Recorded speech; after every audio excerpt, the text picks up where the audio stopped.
kesalahan umum saat menulis jurnal dari skripsi. Tapi sebelumnya, jangan lupa klik subscribe dan turn on notification biar kamu selalu dapat informasi terbaru dari video-videoku selanjutnya.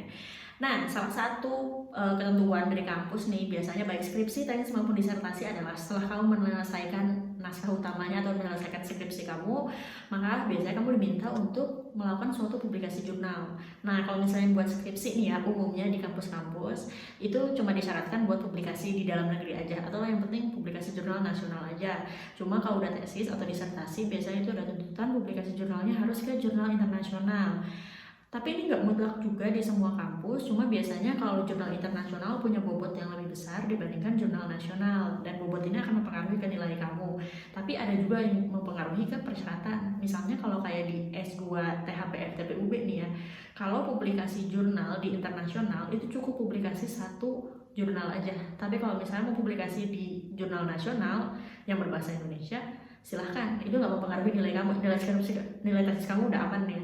Tapi kalau misalnya publikasi jurnal di jurnal nasional, maka kamu harus publikasi 2.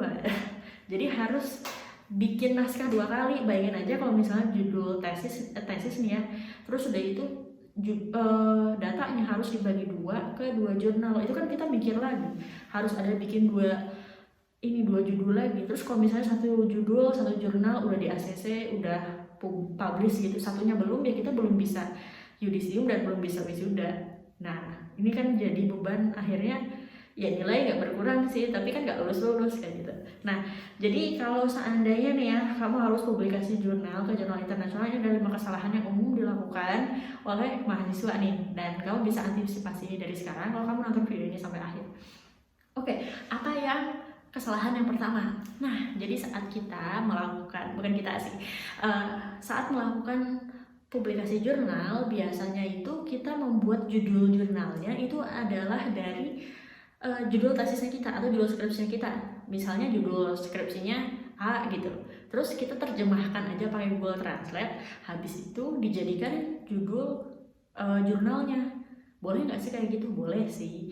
Nah, cuma masalahnya gini, kalau misalnya dosen kamu minta nih untuk datanya, nggak semuanya boleh dipublikasikan ke publisher tersebut, atau kalau nggak misalnya, dan kamu punya 10 data, yang dipublikasikan cuma separuhnya aja ya, cuma 5 data aja, soalnya 5 datanya lagi mau saya patenkan, atau misalnya itu proyek dosen, 5 datanya lagi nggak akan dipublikasikan karena alasan tertentu, ya berarti judulnya nggak akan sama dengan skripsi kamu, karena kan jumlah datanya beda, atau mungkin akan dengan ketiadaannya 5 data tadi akan mempengaruhi judulnya.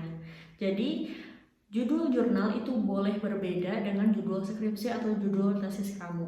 Tapi kalau mau sama ya silahkan. Cuma dulu waktu aku publikasi jurnal internasional, ya seperti dulu waktu S1 ya, ketika S2 aku ulang lagi. Jadi judul tesisnya itu di copy, diterjemahkan, habis itu ya diajukan sebagai jurnal kan. Terus dosenku bilang, judul itu jangan yang kayak judul skripsi. Kenapa? Karena nggak menarik. Nah, kalau misalnya kita bikin judul skripsi atau judul tesis ya, judulnya kan biasanya pengaruh apa terhadap apa, terus dalam kurung studi kasus apa, kayak gitu kan.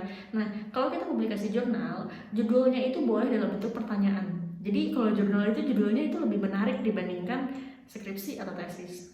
Nah, jadi nggak usah terpaku dengan tesis atau skripsiku judulnya udah kayak gini, berarti nanti jurnal harus judulnya kayak gitu juga, nggak harus ya.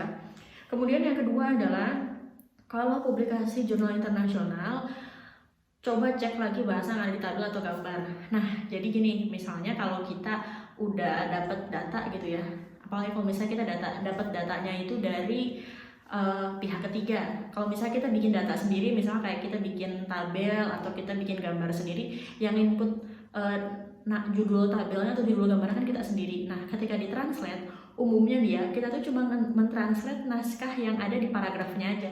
Jadi yang gambar sama yang tabel ini biasanya kelewat. Cuma kalau misalnya kita bikin gambar sama tabel sendiri, ya kan kita juga bisa mentranslate-nya ya kan, karena kita punya data mentahnya. Kita bisa translate satu persatu. Nah, tapi kalau misalnya kita dapat datanya dari pihak ketiga, sebagai contoh misalnya kita uji LCMS ke pihak lain, atau kita uji SEM ke laboratorium gitu, ke laboran, kita kan datanya dapat data udah dalam bentuk JPG atau dalam bentuk PDF yang udah ya udah kata-katanya kayak gitu. Itu apakah harus dirubah juga? Iya, harus dirubah. Jadi kalau misalnya judul gambar atau judul tabelnya atau judul file dari data-data tersebut menggunakan bahasa Indonesia, itu harus diterjemahkan dulu ke bahasa Inggris gitu. Karena kalau enggak ya pasti ditolak. Jadi waktu itu aku ngajukan jurnal, belum mengajukan ke publisher, udah ngajukan ke publisher, tapi waktu itu aku nggak konsultasi dulu ke dosen.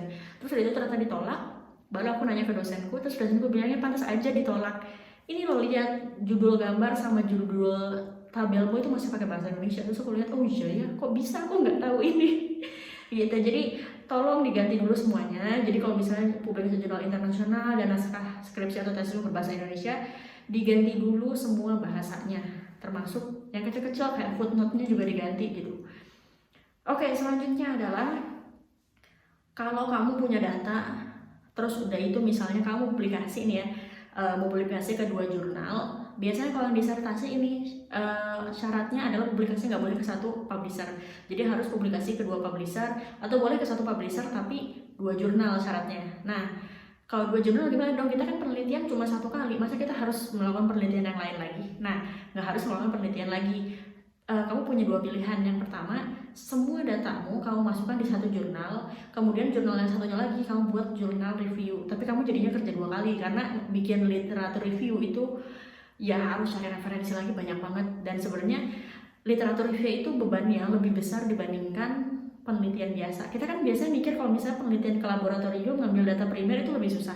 Sebenarnya itu lebih gampang. Kita dapat data primer apapun ya udah tinggal kita bahas. Tapi kalau literatur review kita harus mencari referensi-referensi dari berbagai sumber, dan itu pun ada alur kerjanya. Jadi nggak boleh kita misalnya nyari cuma 10 sumber aja ya udah, nggak bisa kayak gitu. Kita harus ada alur kerjanya. Misalnya nyari pakai keyword apa, dapat ada sekian ratus jurnal, baru nanti kita scanning, terus kita skimming lagi, totalnya akhirnya dapat 20 jurnal. Nah, 20 jurnal ini akan kita review. Itu tuh harus jelas prosesnya kayak gimana di metodologi.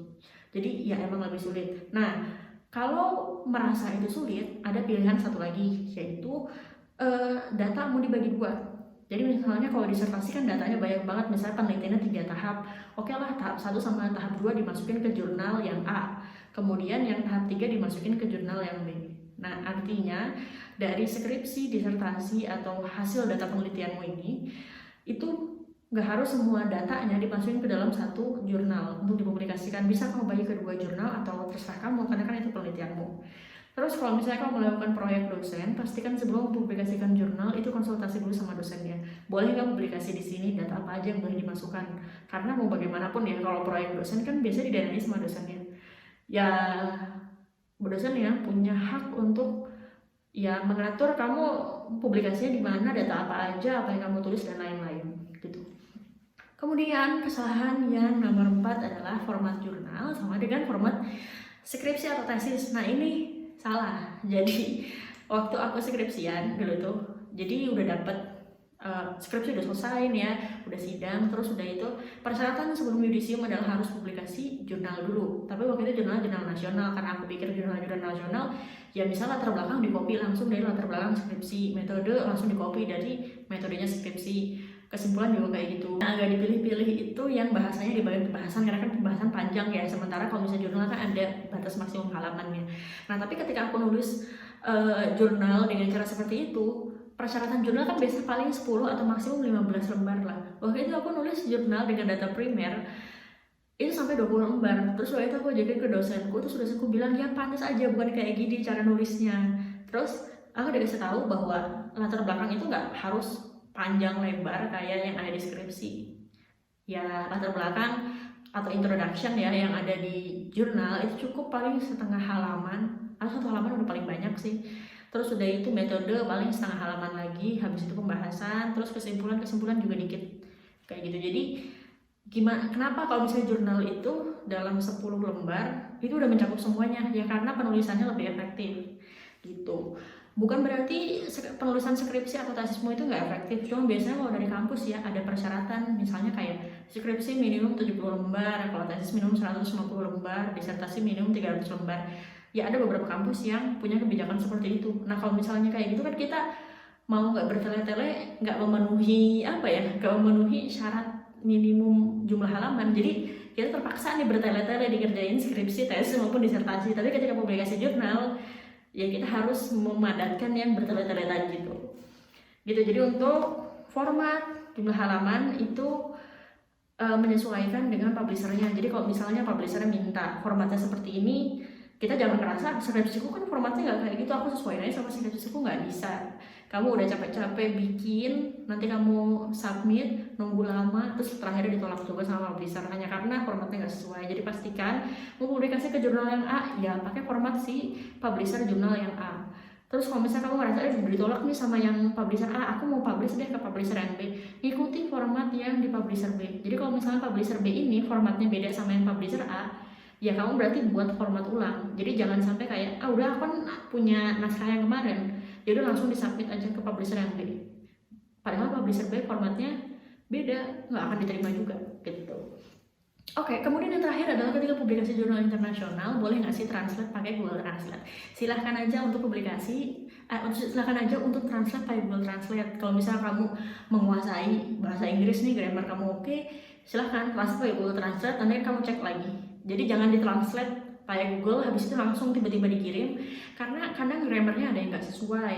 Terus juga ada bahasa-bahasa ilmiah yang itu cuma ada di bidang kamu atau ada di jurusan kamu.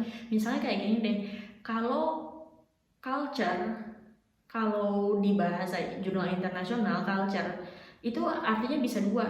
Kalau di bidang yang soshum, culture itu artinya adat atau budaya. Tapi kalau di jurusanku, culture itu kultur mikroba yang ada, yang diawetkan. Itu culture juga namanya. Jadi pastikan kamu menggunakan, kalau habis ditranslate ke Google Translate, kamu cek lagi, terutama bahasa-bahasa ilmiah yang cuma ada di bidang kamu. Nah, terus udah itu kalau misalnya kamu ngerasa aku takutnya salah nih ya, kamu bisa menggunakan jasa translator tersumpah atau kalau enggak translator profesional untuk mentranslate jurnal yang udah kamu buat.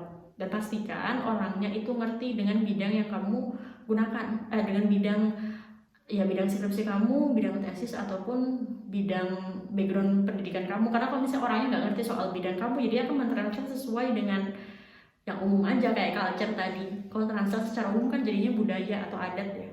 Tapi kalau misalnya di bidang tertentu artinya bisa beda lagi. Oke, segitu aja 5 kesalahan yang umum dilakukan oleh mahasiswa saat publikasi jurnal internasional. Kalau kamu punya pertanyaan lain, bisa tanya di kolom komentar di bawah ini. Dan terima kasih sudah menonton video ini sampai akhir.